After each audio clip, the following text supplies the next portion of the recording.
It was the kind of winter afternoon where the wind didn't just cut through coats, it cut through memories. Snowflakes floated lazily across the bustling New York sidewalk, each one whispering secrets of lives that had once burned brightly. 11-year-old Ethan tugged at his father's coat, trying to keep up as they crossed 7th Avenue. His father, Michael Bennett, a tech entrepreneur and recently named one of Forbes' top 20 under 40 millionaires, was too absorbed in a phone call to notice the boy's shivering fingers or wandering eyes.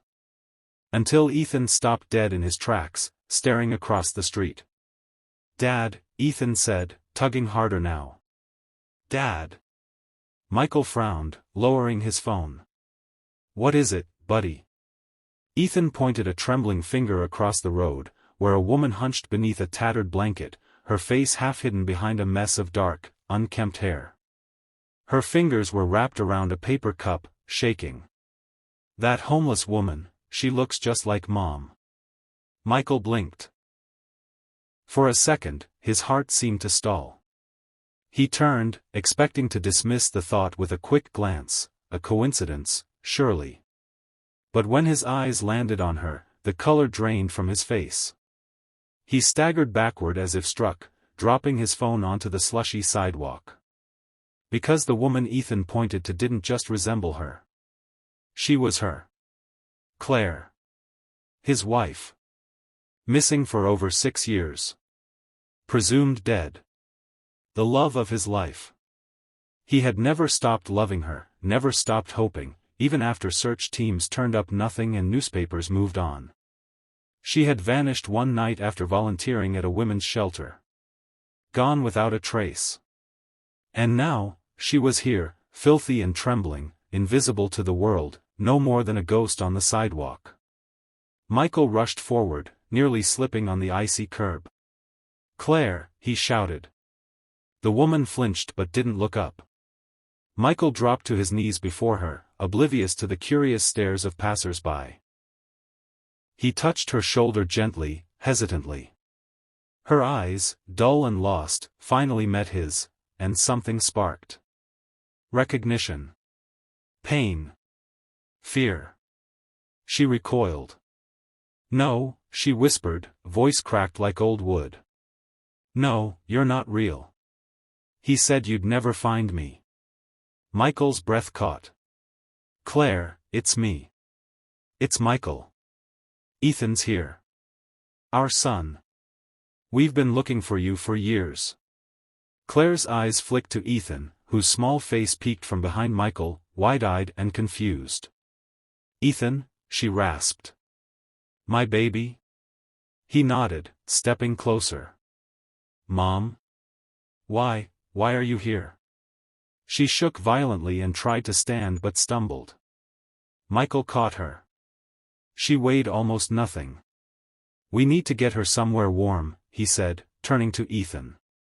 "Call Thomas. Have the car pull around now."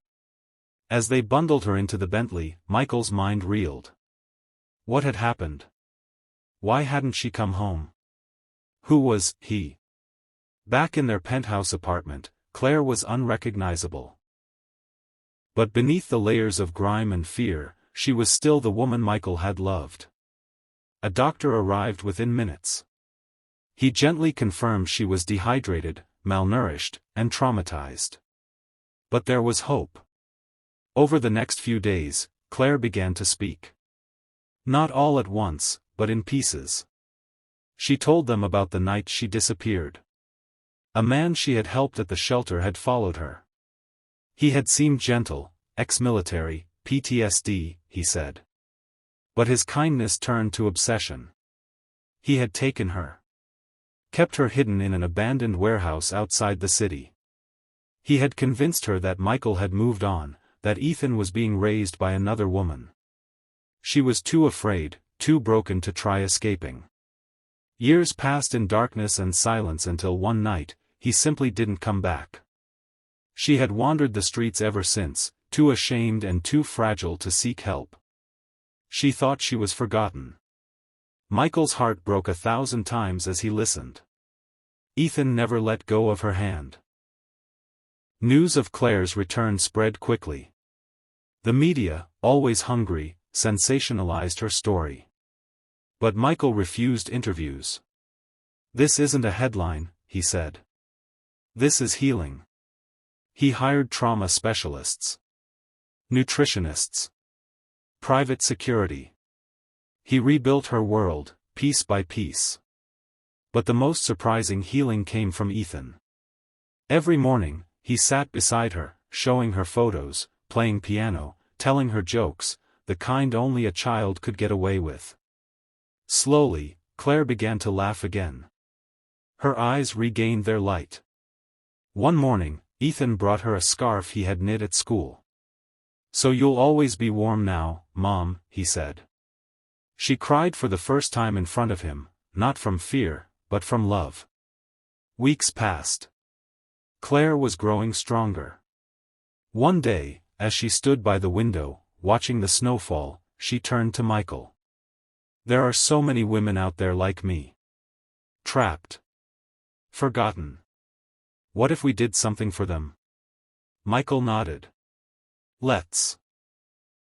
Together, they launched the Claire Project, a non-profit focused on rescuing and rehabilitating women who had been trafficked, abused, or abandoned. They partnered with shelters, built safe houses, and created a hotline staffed by survivors. Claire became a beacon of hope. Her story, once buried in shame, became a source of strength for others. She stood on stage at their foundation's first gala, trembling but proud. "I was lost. For years. I believed I was unworthy of rescue," she said, voice steady. "But one act of recognition, one boy who looked and saw me, changed everything. Humanity isn't in headlines or fortunes. It's in moments of compassion." The room gave a standing ovation. That night, as Michael tucked Ethan into bed, the boy whispered, "Dad, what if we hadn't looked?" Michael swallowed hard. Then the world would have lost the chance to remember her light. Ethan paused. "Do you think other kids will find their moms, too?" Michael smiled, tears welling. "I think because of you, they just might." And that's how a child's simple words, "She looks just like Mom," brought a woman back from the edge and changed the lives of hundreds. Not every hero wears a cape. Sometimes they wear a backpack and speak truth with wide, innocent eyes. Because the most powerful force on earth isn't wealth, or success, or fame. It's love. And the courage to see those the world overlooks.